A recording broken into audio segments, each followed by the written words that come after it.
those of you who are saying, wait a second, didn't I just see that guy down there with these other two guys? The answer is yes. You did. The answer is yes. So, for those who have been following our FOTS, friend of the show rankings, you know that we have never before had the same guest on back-to-back until now. Because what the heck?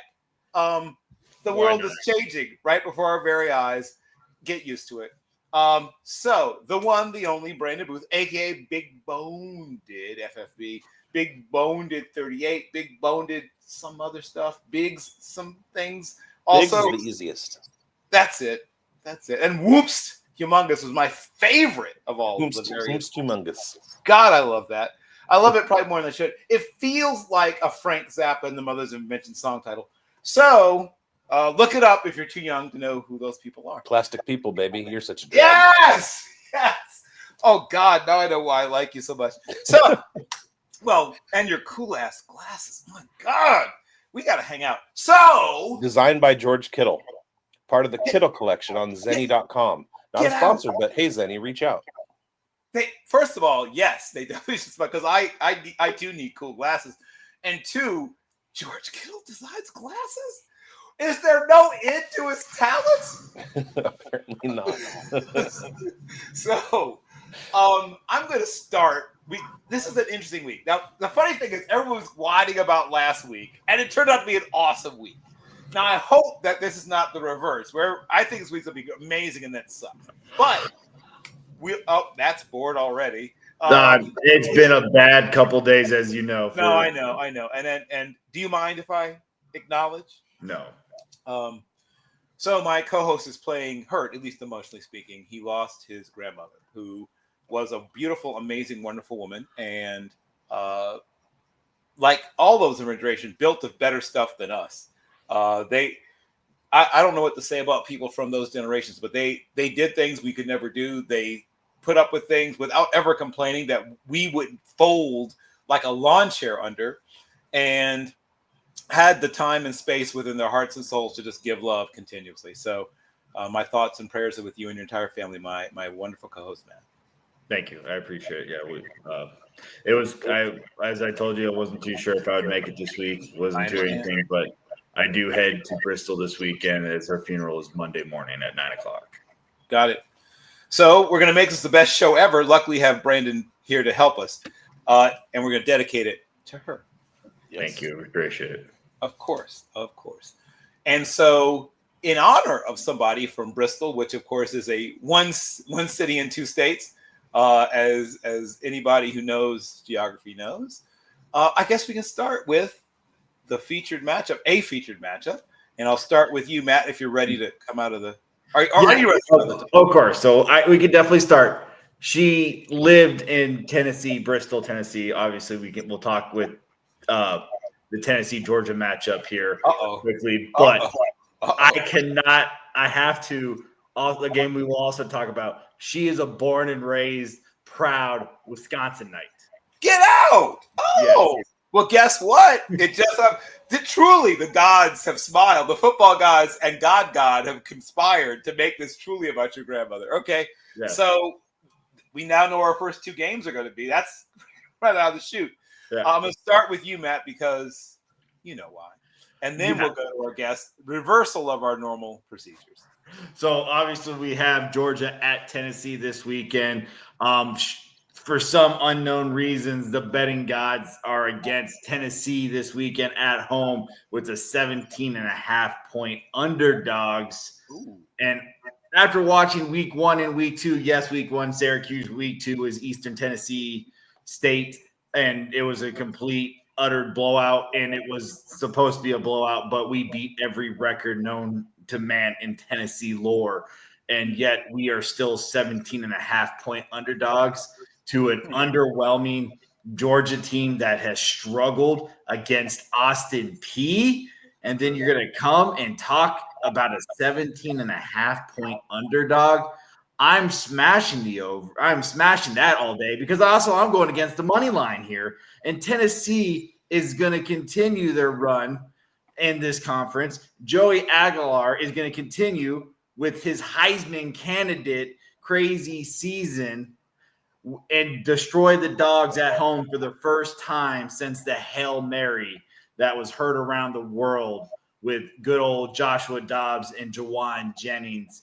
It's been multiple years since we beat this Georgia team, and that streak finally comes to an end where Josh Heupel and this Tennessee team takes down the Dogs down in Georgia. Well, this is the time where I bring on our guest, and he will either, give, wonderful comfort to you, Matt, by embracing what you see, or dash your dreams. I can neither confirm nor deny. Which will it be? Here we go. So the Clint Sterner blood that runs through my veins wants to pick Tennessee, but I just can't. I'm laying the points. I'm taking Tennessee under the spread. I don't think that Georgia is going to dominate this game. I do love Aguilar, Brazel, Star Thomas. They have the offensive weapons to keep up with Georgia. I think Georgia takes the win on the road, but I'm going with Tennessee in the points. The big thing, I understand, and I do. Yes. The big thing, we do have our top two corners out, which I know some people are scared. Ricky Gibson, who was hurt in last week's game, and then the Syracuse game. And the big one, obviously, he has not played this year. Potential first-round pick in the NFL draft. We all got – why am I blanking out on his name, Bill? Please. I know why. I do know why. You've been through a lot, my friend. Don't worry about it. Here's where I will mention. Here's the good-ish news. The secondary of Tennessee has actually looked really good, despite all the injuries. I have been super impressed with what I've seen. You've got some guys who are playing maybe earlier than people thought they were, but they're playing like guys who've been here before. Like I like what I've seen, and while I won't say that they are an improvement, because that'd be kind of crazy to say, Jamon McCoy was a guy that everyone came into the season. Some people had in their top 15, top 12 in a few cases. I have him not quite that high, but he's in my top 22. And you mentioned Ricky Gibson III. I don't think, did they ever tell us exactly what Gibson's injury was? They did. Hold on, I have the injury report. I was just pulling it up so I can get the. While you're looking at that, I criminally misread the line. It's 4.5. Is it? I thought I saw 17.5 somewhere. So maybe it wasn't my mistake. So in that case, F it. Take Tennessee. Ooh. Things are getting interesting. But Colton Hood and Jalen McMurray have both played thus far at least, like guys who belong in the starting lineup of some SEC school, and maybe this one. In fact, Gibson's arm. Yeah, and Hood arm. Okay, Hood won SEC Defensive Player of the Week, right? I'm not going crazy, I think. No, he did. Okay, just making sure. So, I mean, while it doesn't erase, the fact that they have two really good players out, the fact that they're playing at this level, I'm going to be perfectly honest. I watched, like everyone, a lot of Georgia tape coming into the season. Obviously, you can't, 1 year's team is very different from another team, blah, blah, blah. I still think Georgia's going to be very good. I think they're probably going to go 10-3, 11-2, somewhere in that range. I just don't think they're going to do very well against good teams. They're going to wipe out mediocre and bad teams, just destroy them. I think they couldn't even destroy Austin P. Well, they didn't go to the spread. First of all, I said mediocre and bad teams. Austin P is neither of those.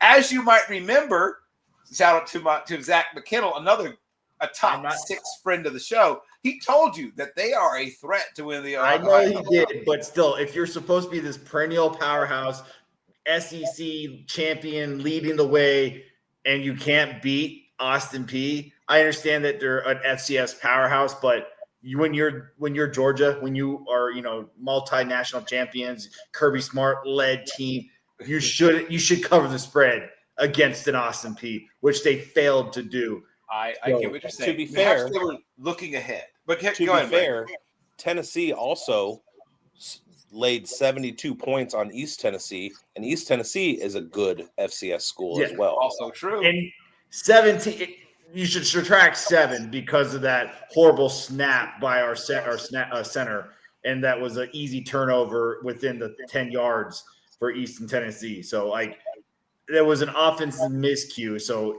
you can't punish the defense for those 7 points. You can't punish the defense, but those points do still count. I've checked the rules on that. I know they do. I'm just saying, don't punish the defense for that extra 7. It could have been just like how Yahoo does it, like in fantasy now, when a special teams or the offense they don't punish the defense for those points anymore. That's all I'm asking. I understand your point, and shout out to Yahoo for at least acknowledging that difference in things. So here's the game we're going to next. Obviously, Alabama, leaking oil and pride, is going to be facing Wisconsin. Now, Wisconsin, even when it's not really good, is a team that people don't really enjoy playing normally because they usually have a lot of very large and angry humans on their offensive and defensive lines. I have noticed that while the size has remained about the same, the anger in the humans seems to have maybe dialed down a notch. I'll be interested to see if maybe they bring back some old school brutality, for lack of a way of putting it, in the way they approach playing offensive and defensive line in Wisconsin. So, in honor of your grandmother, once again, Mr. Brunelli, please take us into that game. So, yes, obviously we got Alabama visiting Wisconsin this weekend. When we were doing the breakdown of the SEC, I jokingly said that Alabama could start the season off 1-3. They have a very tough schedule. People told me there's no way they would lose to Florida State. They lost to Florida State. Obviously, they should have won last week, which they did. It was a huge bounce-back win against a lesser opponent. They did what they needed to, shut them out, scored 69 points, if I recall, somewhere in the 60s. It might have been 72 or so. But they completely and utterly dominated an opponent they're supposed to dominate. I do not see this happening. I think Luke Fickell finally has his quarterback up in Wisconsin. I think Luke Fickell is finally changing that atmosphere after and going to year 3, when you usually see the jump in the Luke Fickell timelines of his times at schools. So I believe this is the year that Wisconsin, it doesn't completely return to its former glory of the 2000s and the 90s where Bill was talking about the big ballers. I don't believe that's what a Luke Fickell offense is never going to look like. But I do truly believe that this is going to be another upset and taking Alabama out of the top 25 in a new year in a new time, because Kalen DeBoer can't win against good opponents. He is 500 currently at his time at Alabama, and I believe this is going to be going below 500 with an upset. For the good grandma, Wisconsin takes the cake against the Alabama visiting Roll Tide. Well, that would indeed not be great for Kalen DeBoer, who already has started to, take some criticism, I think would be a fair way to put it. That brings us to our friend Biggs. How do you see this game playing out, and maybe what are some of the pivotal aspects of this game? Well, one of the pivotal aspects is that Wisconsin is not Florida State. And I don't think, judging by Wisconsin beating Delaware, we can infer anything realistically in how this team is going to operate. Alabama, let's face it, they are a perennial powerhouse for a reason. There is a 21.5-point line on this game, I want to say. I would bet the Wisconsin side, but imagine that Alabama is going to come out with the win. And also the proper term for those large humans is cheese-fed. Cheese-fed, corn-fed, it's all the same. Yes, it is a 21.5-point spread for this game. And there will be plenty of corn and cheese for those who and pork probably as well. What you need to do is you need to make a corn dog batter and dip your cheese curds in that and then deep fry them. And then you're cooking on Wisconsin's level. I did have the fortunate luxury of visiting picturesque Green Bay, Wisconsin for the NFL draft and reporting from there, and bought a lot of meat and brought it home. and it was fantastic meat. Yes. I would probably be bigger than I already am if I lived in Wisconsin. I living in Wisconsin would be nothing but troubles for this man right now. I can tell you that. As I'm rocking the Packers shirt as we speak for tonight's football game. But yes, Wisconsin food hits different when you're up there. The meat sticks alone would cause me trouble. Right. Illinois likes to refer to Wisconsin as its Husky cousins. So we are going, speak of Huskies and cousins, or at least Husky people and their cousins. This is a big week. And we're going to learn if some teams are for real or maybe a tad fraudulent. Now, a team that is put on fraud alert every year and has not passed said test the last few seasons is Texas A&M. As we mentioned before, there's some sort of weird Texas A&M effect where a bunch of 5-star players, stacked 4- and 5-star players, show up and you think, oh my God, this team's going to be amazing. And then they somehow always fall short of everyone's expectations, including their own. So I'll start with our guest this time. Does Texas A&M instead exceed expectations and knock off Notre Dame? Well, part of the problem with the Texas A&M players is they were all not signed to Texas. So they sit there in their meetings and stuff, and they just long for the transfer portal. They're distracted from what they can do as Aggies, and that's why they falter.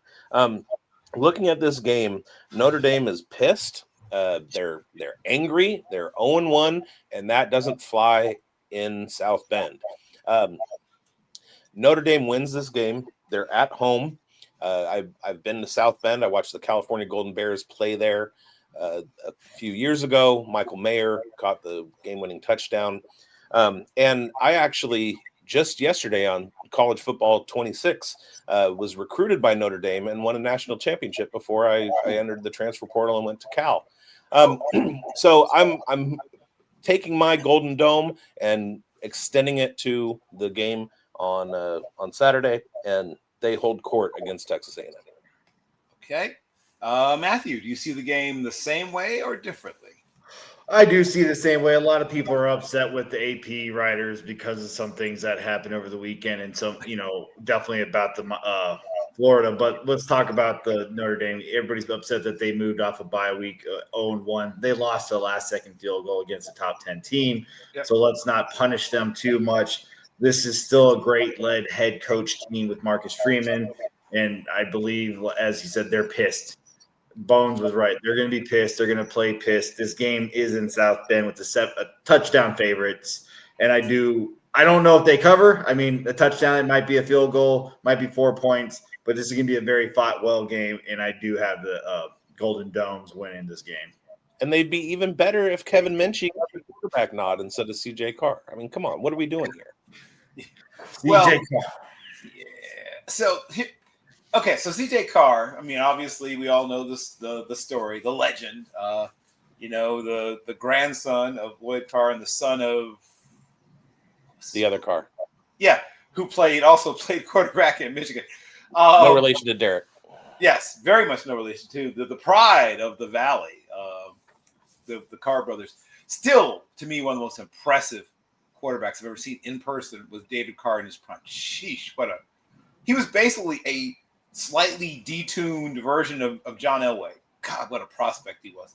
Sadly, he was humanely destroyed in his time in Houston. But getting back to what we're talking about, I will make it unanimous-ish. I think Texas A&M gets a lead, even fairly late in the game. Like, I wouldn't be surprised if, with like 7 minutes to go in the fourth quarter, A&M is leading. And then, as our friend Mr. Bone did pointed out, maybe some guys like checking his Instagram or whatever, like trying to see what's going on, or hitting up his agent. Oh, hey, Texas going to pay me an extra $100,000. Let's go. I'm only half kidding, but I do think that the culture that Marcus Freeman, and I'm always torn when it comes to Notre Dame. I was a person who so heavily most of my life rooted against Notre Dame, but God, I love Marcus Freeman. And I think he's the perfect coach for the modern era at Notre Dame, and they got it right. So I think that they pull it out. I do think it's a close game. I wouldn't be surprised if it was, like 24-27 or 30-28. Like, this would be that kind of game where it goes all the way down to the wire. I wouldn't be surprised if it was the quote-unquote game of the week. It could be last possession. Who has the ball at the last possession type of game. That's what I feel like, too. I think that's, of all the games we've talked about, the one that will probably be the most compelling in terms of how it plays out, I think, will be that one. I sense a trend in the 3 games that we've talked about, and that is 3 teams in Alabama, Georgia, 4 teams, Texas A&M and Notre Dame. The similarity they all share is name recognition and prestige, and I think we tend to, even when they're playing bad, still defer to these guys are pretty good, but I don't think that plays out with the Notre Dame Texas A&M game. It's hard to go into South Bend and win. It's hard to do. It's a hard place to unless win. you're Northern Illinois. Oh, shout out to Thomas Hammock. Shout out to the tough, sturdy Huskies of NIU, who I get to see play in person at least once or twice a year. And that's another guy who's a terrific coach. Thomas Hammock is a terrific coach, and he loves it there. He's had some, nibbles from other schools that offered even sometimes a little, not way more, but a little bit more he's making, and he's thus far turned them down. We'll see how long that continues. But he's a terrific coach. The kids love him, and they play their, obviously, as you saw, they play like heck for him. So the game that I've also circled as like a true measuring stick game and a referendum on the coaches is Florida LSU. LSU is the better team. I think they even have the better coach. But I always get a little iffy about LSU in certain games. And it's in, the other Death Valley. Whoa. You could tell I grew up in ACC country. But the point is that it should be a very difficult environment. It should be a very tough game to win. And Florida, I think Florida may only get one signature win this whole year, quite frankly. I have an odd feeling this might be it. Now, I may look like an idiot later, so I'm ready to look like an idiot later. I don't really trust either team. And LSU is the better team. I think they have the better coach, but that's this weird feeling. But I'm going to now give it to our guest and see if he thinks I'm nuts, because I might be. Well, I think you're nuts. L hat. This is an official Louisiana State University on-field game cap. No, I don't see any way. One of the things, especially if you watch the Netflix special on the SEC from 2024, one of the things that we saw with the 2024 LSU team was kind of lapses on defense. And I don't see that this year. I see what they did to Clemson. I see what they did last week. As you brought up, you used the word referendum. It was a referendum on Kelly's ability to put together a defense in this NIL era. And I think LSU's defense this year is legit. I don't think that Lagway is it quite yet. And I think LSU is just too strong in the Death Valley. I don't see Florida might get an upset, but it's not going to come this week. Okay, got it. I stand corrected. I can take my medicine. That brings us to Matt Brunelli. We'll see what he has to say. I'm 100% behind Big Boned here. I mean, you're right, Bill. As much as I hate to admit it, Brian Kelly is the better head coach over Billy Napier. I don't think it's a question that he is, as much as I think this is the Brian Kelly Haters Club, this podcast. But Brian Kelly is the better head coach. This LSU defense has been all over the field. The linebackers have been destroying up plays and solidifying themselves as some of the best defenders in this upcoming draft already in this early season. I would like to see more from the LSU offense currently. I would like to see a more improvement from Garrett Nussmeier and company. So I don't see this Florida team. Lagway has not improved or shown anything to make me think he's it right now or this season under this current regime.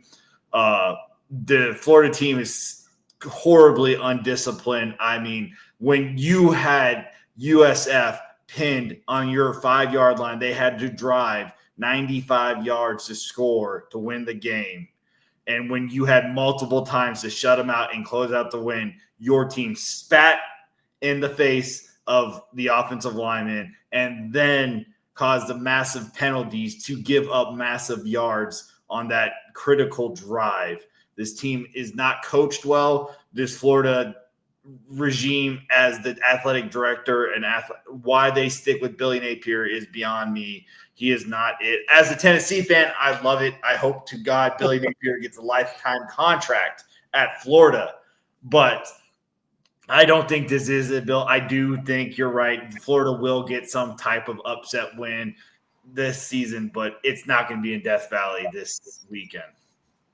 Okay. Well, once again, I can admit when I'm wrong. So I have been properly chastened.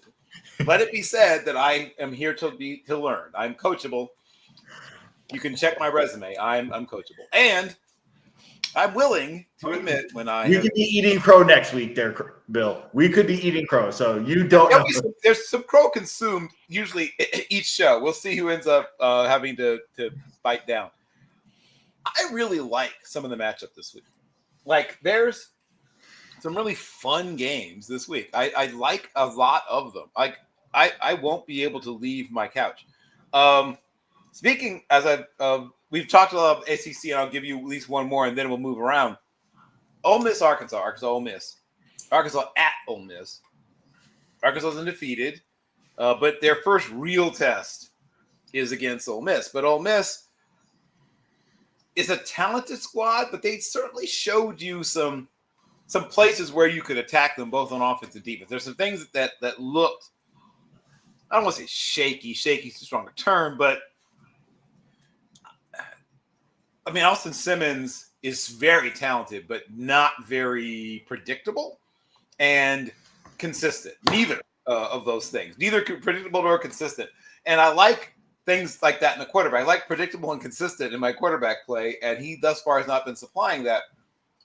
So could this be an upset? I will start with our guest, Big Bone. What do you say? Yeah, well, when I was doing my show prep and looking over the schedule and everything, this was the marquee upset call for me. I do want to remind the viewers that I called UNLV over UCLA last week. I also called Arizona State getting taken down, and had Boston College, and they lost by a field goal in overtime. So my track record on this show is pretty good. Pretty good. and so I picked out two upsets this week, and one of them was the Hogs of Fayetteville. I went to college in Arkansas at Arkansas Tech University. Before you enter as a resident, they make you bend the knee and learn the hog call. So the Woo Pig Suey Razorbacks hog call, it's in my blood. It's in my brain. And I really like the Razorbacks. I've been a fan for a long time, while I'm wearing an LSU hat. But the boot rivalry was contrived and not really a rivalry because LSU doesn't care about Arkansas, and Arkansas doesn't care about anybody but Texas. So I have Arkansas going in and taking care of Ole Miss. I know they're ranked 17th. Arkansas is undefeated and unranked.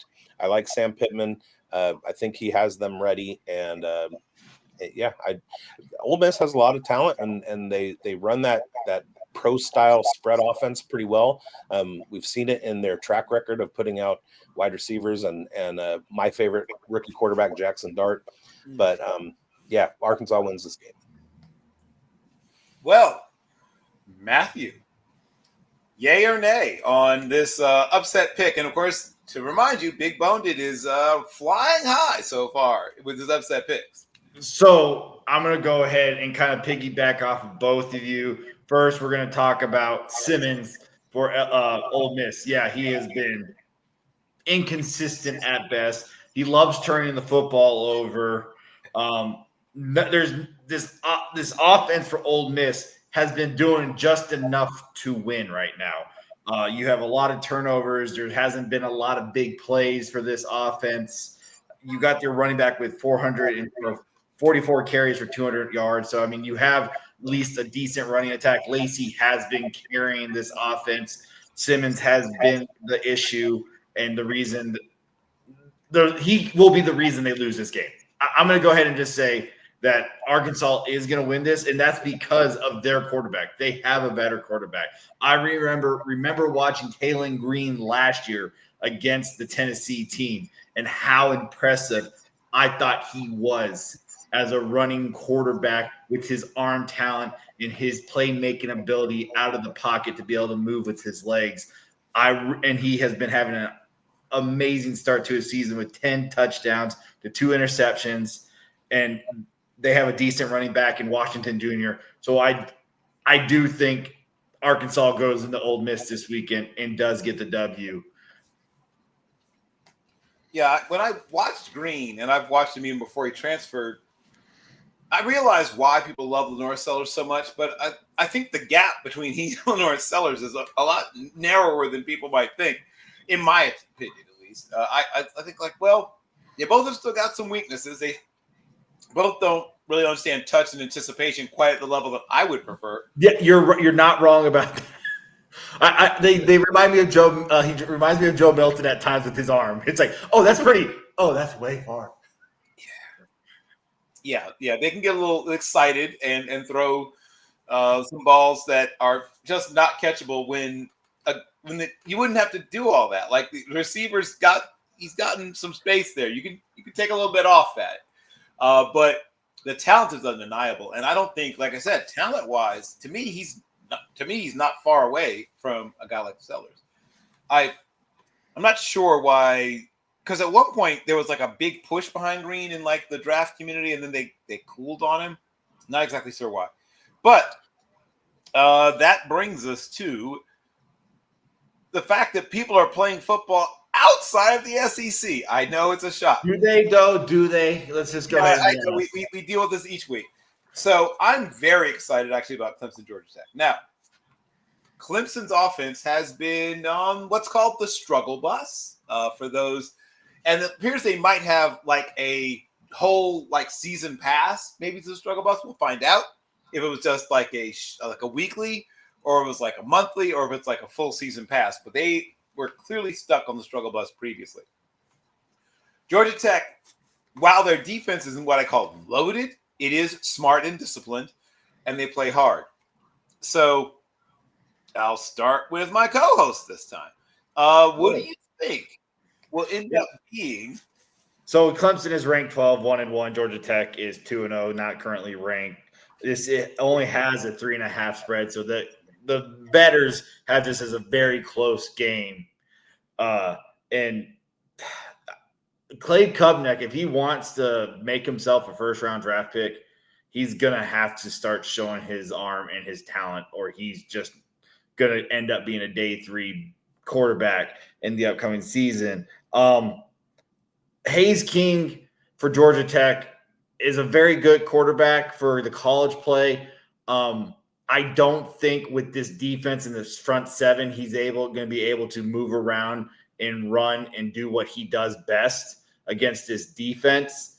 So I do have Clemson winning this game, but it's going to be an ugly brawl out defensive fight, because I think the defense for Clemson is going to stop the offense of Georgia Tech, and I think Clemson's offense is going to stop Clemson's offense, but the defense is going to do enough for Clemson to win this game currently, and I have this as like a 21-17 victory or 14-17. I'm with you. Tractor pull in the mud. Yes, I'm with you. I got you on this one. And now our guest. How do you see this game playing out? Clemson wins. I like what you said about Klubnik. People were talking about him as a Heisman candidate, and I think he hasn't shown the best decision making in this early part of the season. To be fair, they did lose to LSU in week 1 or week 0, whichever you want to call it. And Klubnik could have played better. and I think he does against Georgia Tech. I think he's going to get his sea legs, and from here on out, he's going to be kind of the prospect that or a close approximation of the prospect that we think he can be. Yeah, I'm going to go ahead and make it unanimous. I think that Clemson starts, as not just clubbing, but as a program, Clemson starts to sort of settle in and play better football. We just did sort of thing with Taylor Green and Lenora Sellers. And while the gap is a little wider between Hayes King and Klubnik, but when you see them actually playing in a game, you like, it's funny if you just see the guys like in a workout situation or look at certain things, you would see this huge gap in the two of them. But you see a game, an actual football game, you're like, huh, that guy's the potential. I mean, some people had him as a potential first pick overall, which I thought was cool. But some people did. And then this guy is a guy that's going to be like a mid-fifth rounder. Huh. Right? I mean, you look at the two in a game situation, and that huge gap isn't visible in a game. I get why people say it. I get why people believe it. I get why it's said. Hayes King is, God, I hate using like football cliche terms, but he really is a gamer. He really is a guy that is better than he should be, right? When you just take the sum of his parts, you think. In the words of my old ex-co-host of my multiple podcasts, he has that dog in him. In Chris's terms, he has that dog. He has straight rot in his heart, a straight Rottweiler in his heart. He is. People love to say things like, "Oh, he plays like a linebacker, or whatever." Hayes King is probably as close to that being true amongst big time quarterbacks. I mean, guys at big time programs, in that sometimes to his own detriment, he plays a little too tough, a little too hard at times. But that brings us to the next game, and I'm going to stay on the east-ish coast.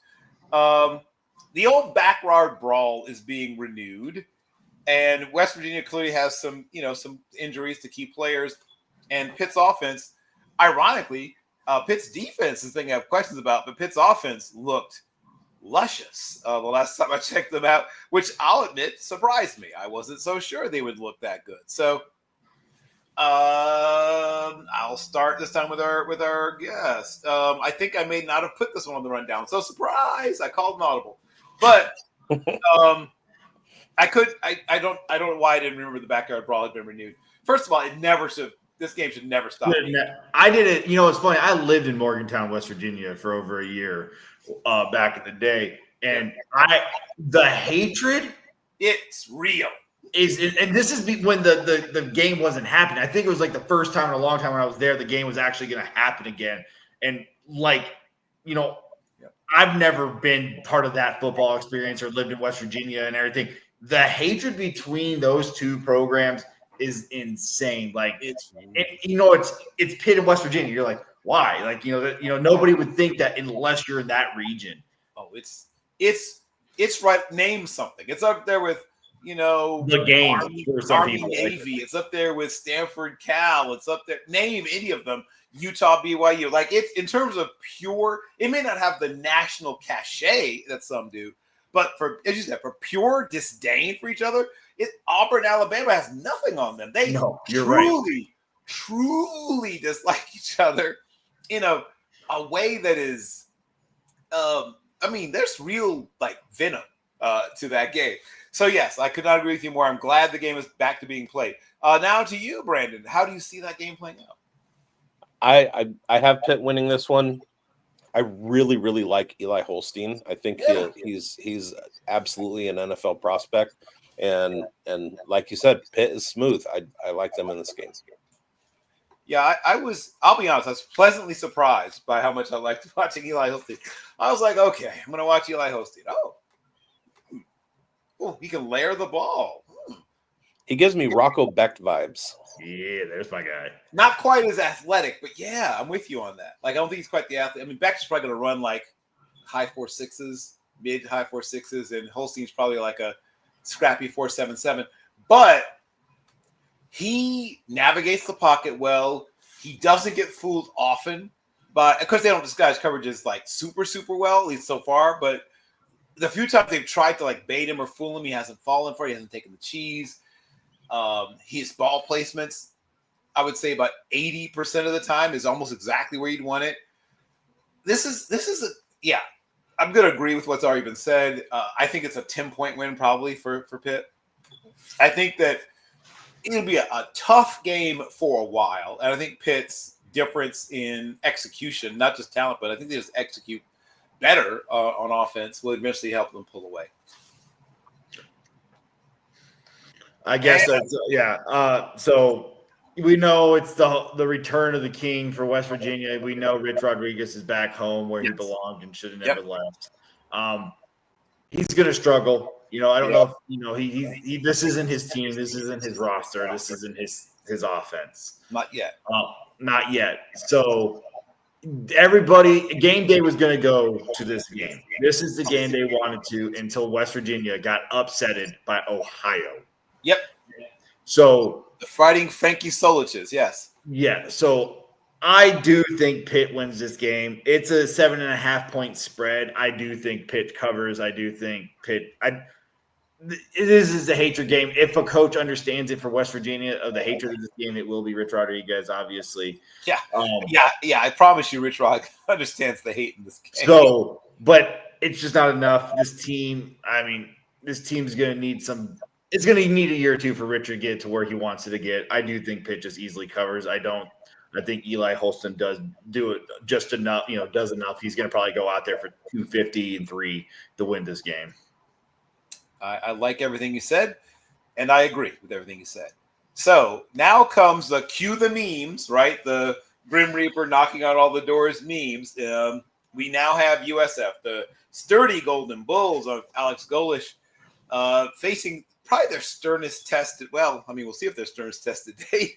What might be their sternest test to date as they take on the Hurricanes in Miami. Hurricanes are another one of those, what I call all-star teams, right? It's a bunch of guys who are like freshman All-Americans or sophomore All-Americans or all conference at, about 27 different schools amongst their 2-deep roster. But they're mostly really good football players. I can make all the jokes like, what about them being like, barnstormers or, mercenaries or whatever, but they're really good. Well, we'll find out. I guess it'll be a good test because they take on a team that's been on a mission. I'll start with you, Brandon. How do you think this game plays out for the, championship of the state of Florida? Well, the semifinals of the championship of the state of Florida. USF was a nice story the first couple weeks of the season, and shout out on calling the Florida upset.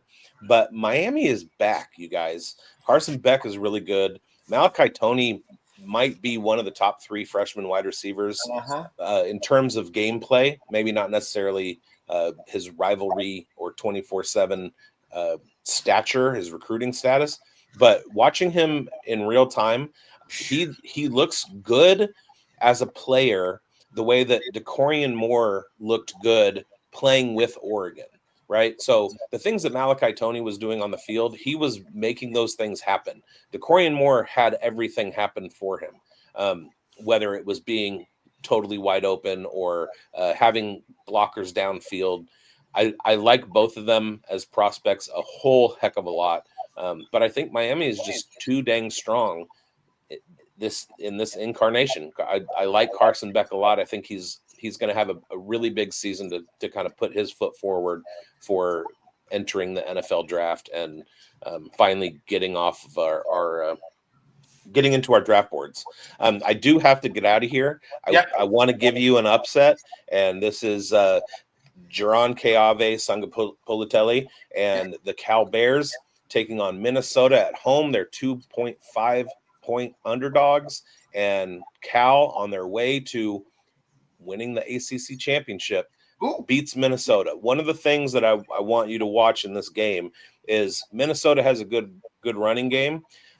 Cal has great linebackers, and the best way to shut down a running game is through your linebacking core. And Cade Uluave is going to the NFL, and he's going to help shut down that Minnesota run game. And other than that, I'm out. Okay, well, before you are out, shamelessly plug all of your cool stuff that you do. go to Twitter at bigboned, BIGBONEDEDFFB. You can find me on the Undroppables, on the Uncovered_NFL network on YouTube, and Fantasy Football Advice Network on YouTube if you want your NFL starts and sits.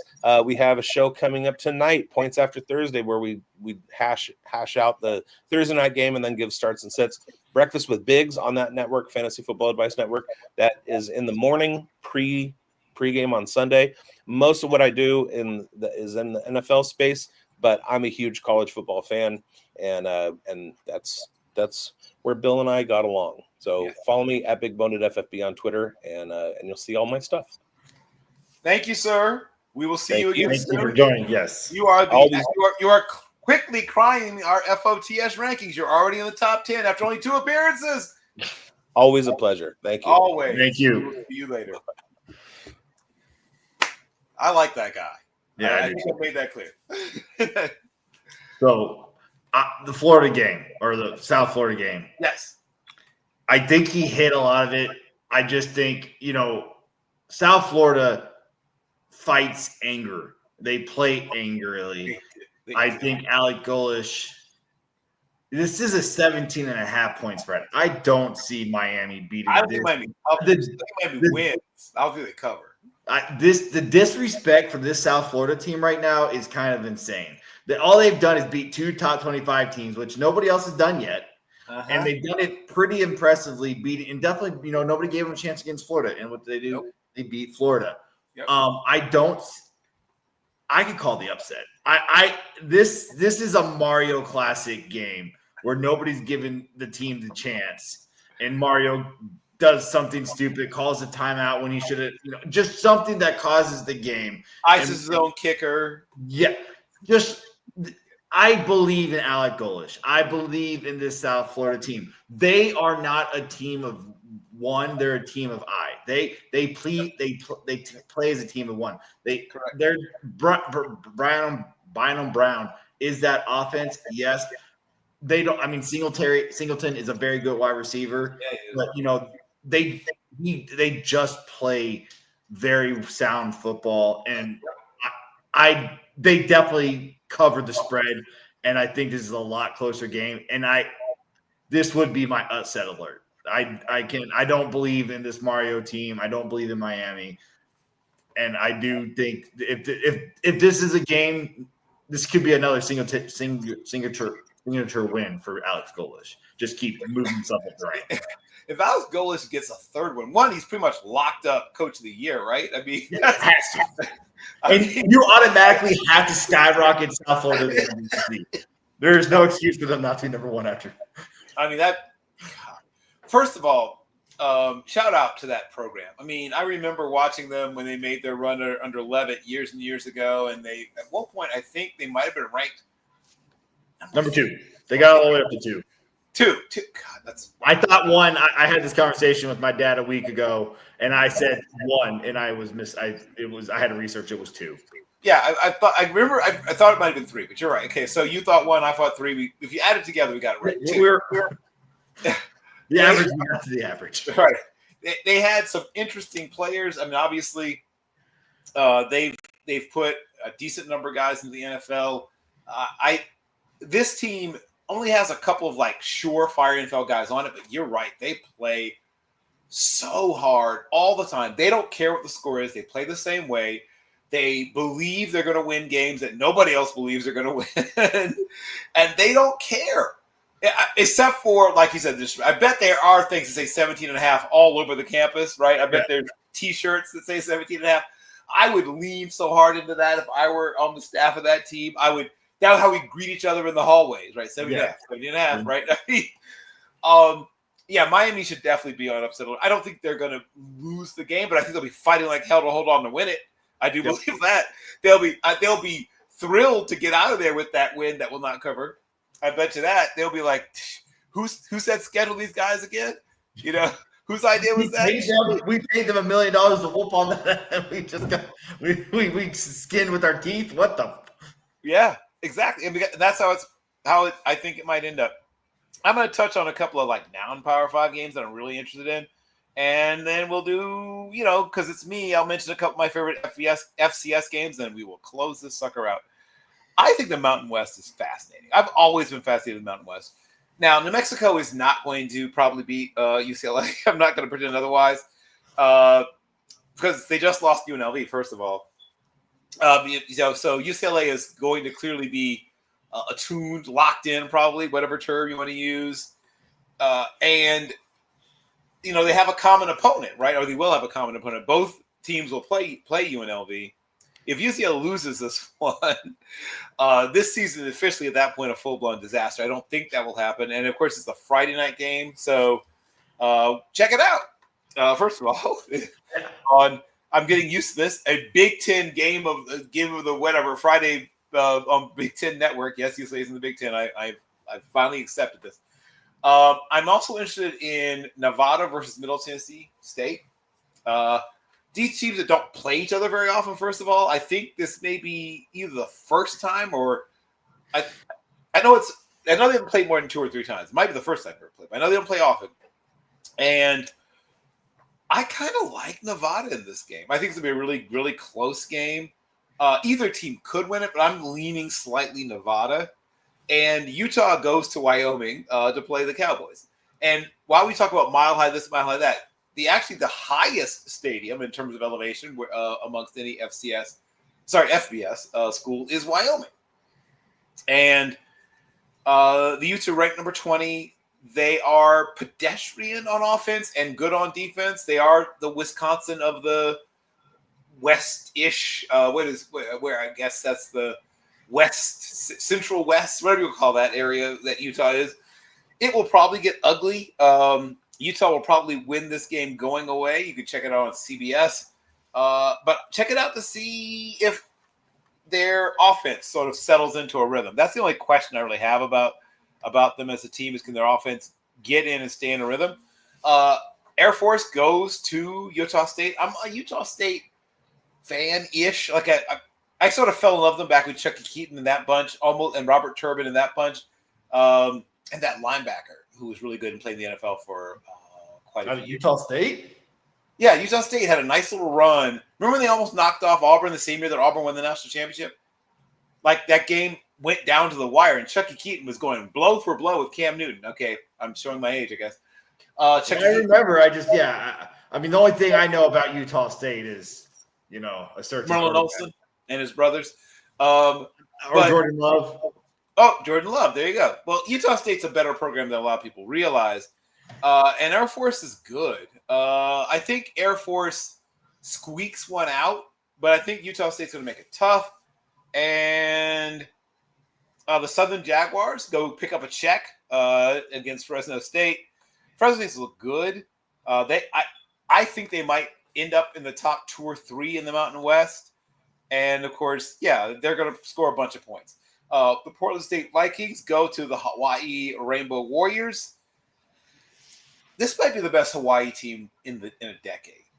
I won't be shocked if they win 9 or 10 games. I think that they're going to be right. Once again, I mentioned Fresno State in the top 3. I think this is a team that's one of the top 3 teams in the conference. And especially with Boise showing vulnerability, this could be their year. I'll be excited. For the first time in a long time, they might be a conference champion. Portland State's a tough FCS program, but I expect them to win this going away. And speaking of FCS, for my FCS fans, I got to give you a couple FCS games because, it's me. I really like Montana State and North Dakota. I wish this happened a little later in the year, like when there's snow on the ground, but whatever. I'll take what I can get. Montana's ranked 5th in the FCS. North Dakota's ranked 16. I think it'll be a really tight game. These teams play each other hard, even when both teams aren't really good and both teams are really good. I'm not going to call for the upset, but I'm saying it's going to be a super close game. I think it's about a 4-point game. Illinois State, the Redbirds. Shout out to my friends. I have lots of friends who are Illinois State graduates. Shout out to all my Jalen Love, my old work friend. Your Redbirds are going to go to face South Dakota. That is not great. That is not a great experience ever. Obviously, believe it or not, Illinois State's higher ranked. They're the number 7 ranked team. But I will this is what I will call for an upset. It'll be very close once again. I mean, literally like a one. This will be 30-31, 24-23. This is that kind of game. But I think South Dakota State pulls the upset. Jackson State plays against Tuskegee. Tuskegee, of course, was the class of the SIAC for many, many years. They're playing up a little bit in talent against Jackson State. I think Jackson State has a battle on their hands, but I think they pull it out towards the end. I think the difference in size and speed towards the end allows them to pull away. And here's the one that is the big sort of FCS tussle. Villanova's they're ranked 11. I think they're top 10. To me, they're a top 10 school in the FCS. Goes to Penn State. Penn State is a top 10 school in the FBS. This, once again, like I said last game, eventually size and speed and talent allows them to pull away. But don't be surprised if, 12 minutes, towards the end of the first quarter, it's, 10-7, Villanova's up. Like, don't be surprised if Villanova gives them a run for the first little bit. Villanova's a good football team, man. I'm just here to tell you, they're gonna, if they played like UMass or like there's some bottom tier FBS teams, they would handle, not just win, but like win by double digits. It's like they win solidly.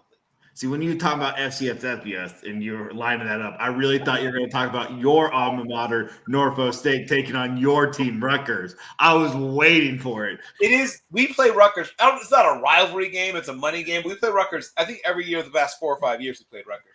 I do think our defense will make it a little more sticky for Rutgers than they like. Our offense is still a work in progress. They're going with kind of a yo-yo situation with the quarterbacks. I don't like that. I sort of think you just sort of set it and forget it with Otto Kuhn. I don't dislike Israel Carter. I think he's going to be a really good player. I just think he's quite there yet. And on the road against Rutgers is not the place for an inexperienced quarterback to cut his teeth, in my opinion. So I hope this is a tough place to play. People don't realize it's not a great place to play for a bunch of reasons. Even if you're even teams that are better than Rutgers struggle, and we are not better than Rutgers. Can we cover? Maybe.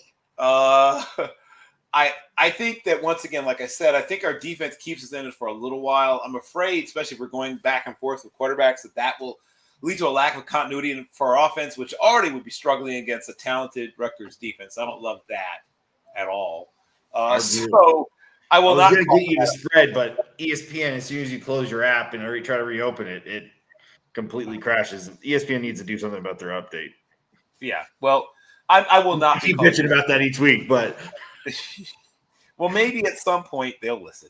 But I will not be calling for the upset there at all. I think that will, I did just mention UMass, and yes, I often mention UMass. Sorry, UMass, you probably don't like being mentioned. They face Iowa. That will not go well for UMass. Iowa, smarting off of losing the Cyhawk Trophy, will take out their frustrations on a UMass team that, as I said, would struggle to hold its own against most of the top 10 schools in the FCS. I'm sorry, that's just. I mean, it's my belief, and I think that people who watch UMass football, if you watch UMass consistently, I'd like to hear why you would disagree with me. I'll put it that way. If you don't believe they would struggle against the top 10 schools in the FCS, tell me why. But they won't even ESPN won't even let you bet that game. So, well, that tells you something, I guess. Yikes. No, I guess before we go, I think the Colorado Houston game is going to be good. Colorado did flip quarterbacks, so to see how that offense is ran under a whole game with the new quarterback over Kadon Slider getting benched, not being able to run the offense. So I think that's going to be very interesting to watch for this upcoming weekend. And then going back to the place where all football is played, you got Vanderbilt and South Carolina, both 2-0. Diego and Lenore Sellers. It should be an interesting matchup. Sellers, right? The winner gets to I don't know what you get, but that's a big game for both. Once again, measuring stick, a great measuring stick for both programs. I'll definitely be watching that one. I'm going to throw in an interesting possible letdown alert. Like, I still think Iowa State wins this game somewhat handily, but I think coming off of the emotional highs and roller coasters of the Cyhawk, playing Arkansas State, I could see them being a little flat at first, and Arkansas State's a better team than some people realize. I could see them hanging around for a while in that game. I think that's, I have it semi-circled, not like upset as in lose, but I could see them being kind of a little lethargic at first. Now, Matt Campbell's a great coach, and, they're not going to let him lose that game. And as I said, Penn State might be looking ahead to Oregon, who they have after their bye week. Yeah, they have them after the bye week. So I guess a bye week should prevent you from looking too far ahead, right? I guess it's the purpose of a bye week, right? I guess it should keep you from committing that terrible mistake. And then I'll throw in a last but not least power versus non-power game that I think will be a little closer than people might expect. Now, UTEP is not the best Power 5 school in the state of Texas. I still believe that's UTSA. But UTEP is improved. They're better. Now, once again, as I said the last time I talked about, the sheer weight of talent and size and speed eventually, destroys. And I think that will happen once again. I think that eventually that team just gets beaten up. But don't be surprised if they hang around for a little bit before that. Eventually they get, sucked under the current. Go ahead. Another big game, Big Ten. You got USC going to Purdue. Purdue, 20-point favorites. Purdue. Is Purdue back? Like to start, they're both 2-0, and for Purdue to be a 20-point favorite, how it's already turned that insane. Well, I'm going to say no. They're not 20 points better than USC. I think I might lay a couple of bucks on that game because I'm calling the upset. I don't see Purdue beating USC. Yeah, I think if USC doesn't flat out win that game, they definitely are going to get beat by 20. I was questioning myself when I was seeing the spread. I was like, hold on, let me go look at other games and make sure I'm looking at Make sure that I'm seeing the 20 in the right column. Yeah. Like, yeah, exactly. Hold on. Okay. Right. No, I get 100%. I get that. I too scratched my head. Yeah, I don't know if your grandmother left you a little something, Matt, but maybe, in her honor, you could throw a little something, Yeah. Hats I got Wisconsin, Purdue, or USC and Tennessee this weekend. Yeah, the grandma trifecta, maybe. Yeah. I'll be watching that game because one is, I don't know how good USC is, but I haven't seen anything that makes me think Purdue is that good either. So, I don't understand where that line came from, but we're gonna find out. And once again, maybe I'll look like an idiot, but I'm fascinated by that game.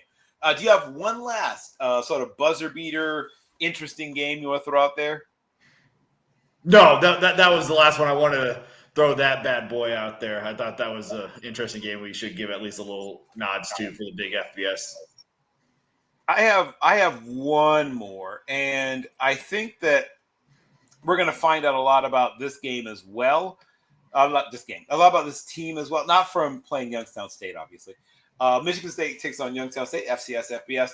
But depending on what happens this week with USC, now they're entering the meat of the Big Ten schedule. They're going to next face USC. So Michigan State, back to back, they play Purdue and Michigan State.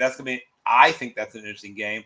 And I'm going to mention one other game that I think is of interest, at least to me, and maybe to other people. I guess we're going to find out. In the state of Maryland, FBF, FCS, Maryland places Towson State, or I guess about State. I thought about saying something about that game, so I'm glad That's an interesting game because Towson's good. Yeah, Towson's always that good FCS. Norfolk State got the business then of Towson. Now, I don't think they're going to maybe full on knock off Maryland. Maryland struggled last week, so they did struggle, and this was either going to be a get right, game for Maryland, or it's blood in the water game for Maryland. We'll see what it is. And then they get Wisconsin next week. So that's a game that I think will help us to figure out exactly who these people are. I definitely think next week, going into week 4, we'll definitely have a better understanding of where these teams are going to lie going into this upcoming season. Yep. And then I talk about sort of look ahead games, how teams sometimes get caught by looking ahead. We're going to see if Washington State gets bit by that when they face North Texas because they have the Apple Cup game. Once again, it's too early, but I'll live with it. They have the Apple Cup game the following week. And could they be possibly looking ahead, a week ahead to September 20th when they face their, traditional rival who are now no longer in the same conference? That's still feels weird to me, obviously, but we'll see how that plays out. And I'll mention one last power on power game. We have Arizona State of the Big 12, which I've gotten used to saying, facing Kansas State of the Big 12. Once again, both get right games for one of those schools after last week. Yeah, that happens tomorrow. Obviously, another 8:00 tomorrow. I'm very interested by which version of Kansas State shows up, and we don't really know who Arizona really is, obviously yet. But they're number 2 in their conference. I don't know how they figure that out, but right, for the moment, they're number 2 in their conference for however that works. But that's where they are. And the last, you already mentioned Houston, Colorado. Yeah, you mentioned that. So yeah. I think that'll do it. Once again, we dedicate this show to your amazing grandmother who I don't know your belief systems, but I believe she's still able to. She was a believer. There we go. I believe also that she's still a part of everything that you do and touch and smell and ever that she will, as long as she is part of your life and your memory, she will in some form still be with you. And if she was a college football fan, let her know she's in for a good time because this is gonna be a good week. The quick story is when she passed, the power flickered. She was in the ICU, so family could not stay the night. So when it was around the time she passed, the power flickered throughout the house at the same time of her passing, around the same time of her passing, letting her family know she's still there, but she is no longer with us. Yeah, well, I mean, I truly believe she's in a far, far better place. That's my belief. And like I said, I think she still will always be aware of you and her loved ones, for eternity. That's, once again, my belief. Doesn't have to be yours, but that's mine. And I'm just going to say it. I love you. And love you too. And, I didn't know this was going to happen on this show, but this is a show. You can mark it down on the 12th of September. I probably professed my love for Matt. But it's because I think I have not a lot of talent, but I spot talent and I spot good people, and I've been very lucky. And you're a good person, and thank you. You are too. Thank you, sir. And like I said, my thoughts, prayers, and a little piece of my soul will travel with you throughout this time. Thank you. We appreciate it. And on that, me making it weird note, we will close out this episode of College Football Forecast, the most awkward episode yet. Thank you for joining us this week. Come back next week when we'll hopefully be a little less weird. Thank you so much. Oh, and shout out to my friend Demetrius Burgess, who I think will be joining us next week to talk about Michigan State and Big Ten football. See you again in a week, everybody.